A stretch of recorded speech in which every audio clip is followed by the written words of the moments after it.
ভারতীয় ভিসা জটিলতায় বাংলাদেশের বাজারে নতুন সম্ভাবনা সৃষ্টি হয়। প্রতি বছর ঈদ, বিয়ে এবং অন্যান্য গুরুত্বপূর্ণ উৎসবে বাংলাদেশের বহু মানুষ ভারতে গিয়ে কেনাকাটা করতেন।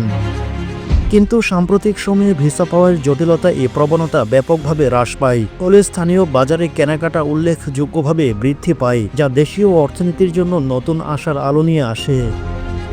ব্যবসায়ীরাও এ সুযোগ কাজে লাগিয়ে বাজার সম্প্রসারণের পরিকল্পনা করেন। গত কয়েক বছর ধরে বাংলাদেশি নাগরিকদের কাছে ভারত ছিল কেনাকাটার অন্যতম জনপ্রিয় গন্তব্য। বিশেষ করে কলকাতা, দিল্লি এবং মুম্বাইয়ের বড় বড় শপিং মল আন্তর্জাতিক ব্র্যান্ডের পোশাক, প্রসাধনী ও গয়নার প্রতি তাদের আগ্রহ ছিল তুঙ্গে। কিন্তু রাজনৈতিক ও প্রশাসনিক পরিবর্তনের কারণে সম্প্রতি ভারতীয় ভিসা জটিলতা বৃদ্ধি পায়। ফলে অনেক বাংলাদেশি এখন সহজে আর ভারত ভ্রমণে ভিসা পাচ্ছে না। এই ভিসা জটিলতার কারণে যারা আগে সহজেই ভারতে যেতেন, তারা এখন বিকল্প হিসেবে দেশীয় বাজারের দিকেই ঝুঁকছে।